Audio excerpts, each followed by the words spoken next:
Hello, everyone. Welcome back to a Skeleton's Library.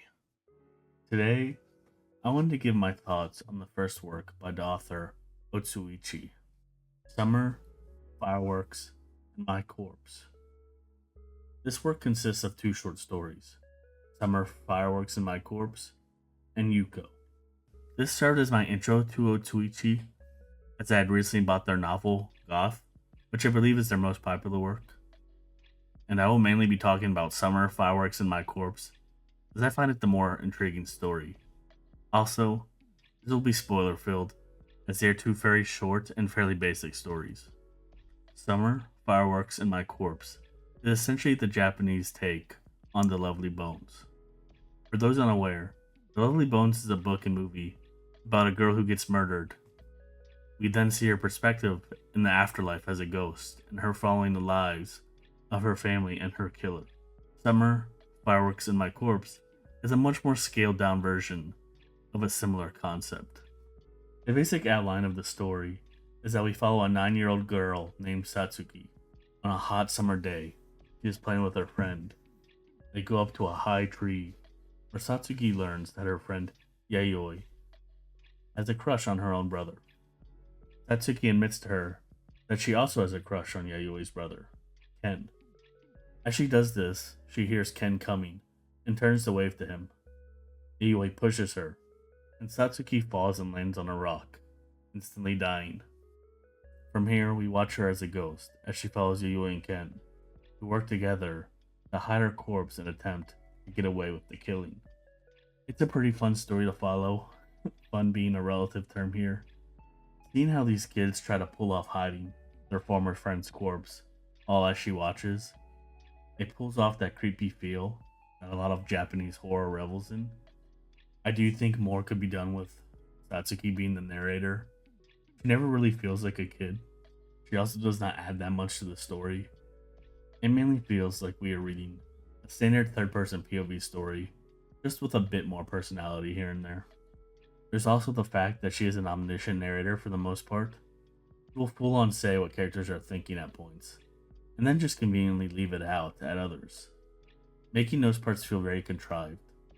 It also just stays focused on the two siblings for the most part, and while I did actually enjoy that focus, I would have liked to see at least a little bit of Satsuki's family and how they dealt with the fallout of her death, especially since I found some of the more compelling parts of this story being when we see hints of her mom and how the siblings interact with the mom, knowing what they know about Satsuki.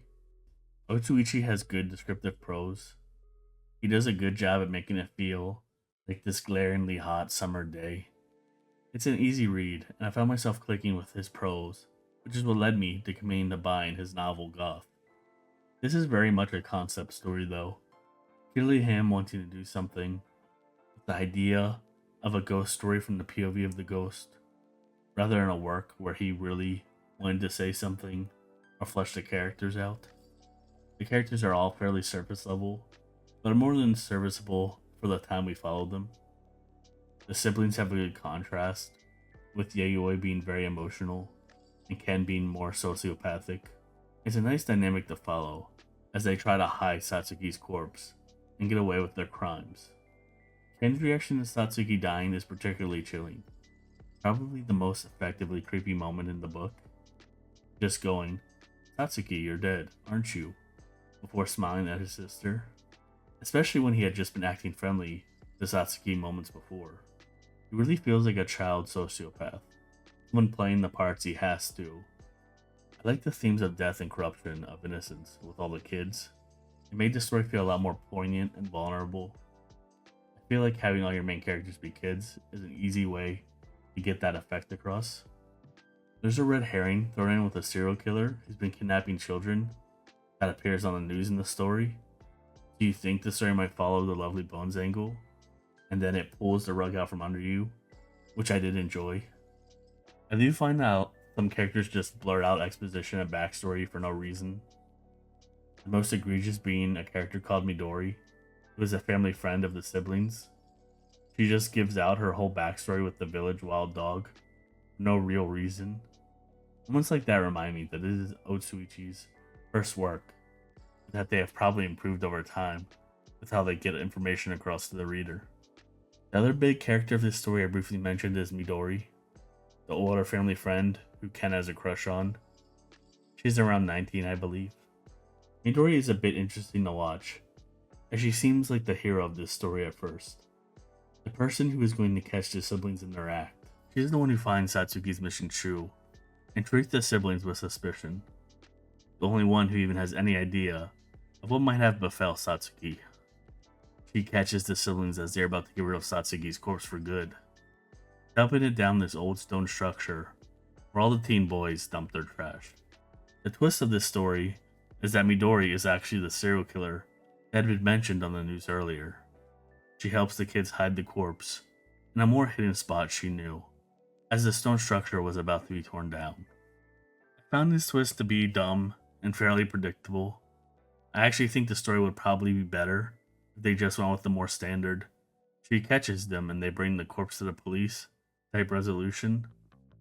The twist makes it feel a bit cheaper and even more predictable, as it feels like it's just there for the sake of it.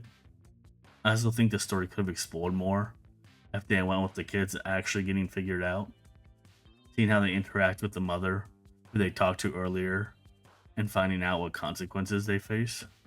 Midori does succeed in being creepy though, particularly with her thoughts about Ken, thinking about how he will be her size or taller in a few years.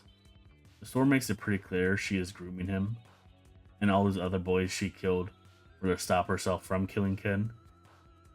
The short story then ends with a final little chapter from the POV of one of Midori's victims, Ghost. It does not feel needed, once again being a bit too handholdy in the information it gives out. The other short story in this collection is called Yuko, and is about a maid who, while serving the master of the manor, begins to suspect that his wife, who he claims is in their room and bedridden, has actually been long dead. This one is shorter of the two, and is less compelling to me in concept, and more predictable. I did find that Otsuichi did good with creepy imagery in this story, while the other had the characters giving the more creepy moments. The Room Full of Dolls does a good job at capturing this unnerving feeling. This story had some real Japanese Norman Bates vibes throughout it. The twist of Yuko is that the maid was actually hallucinating due to a combination of poisonous berries and her childhood fear of dolls.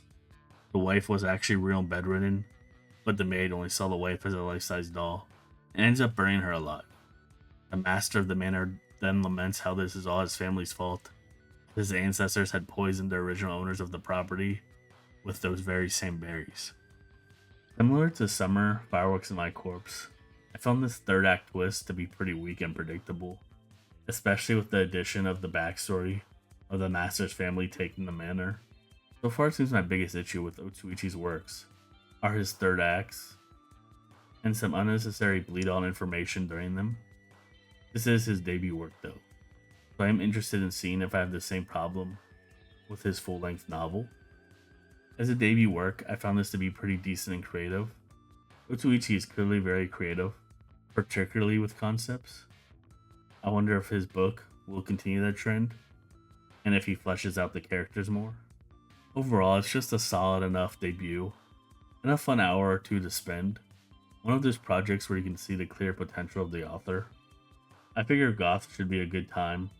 It has decently high ratings, I think of 4 stars on Goodreads, and it will be a good opportunity to expand the things I already like about Otsuichi's writing a lot more. Now, without further ado, that's all for this week. Remember to like and subscribe, and I will see you next time.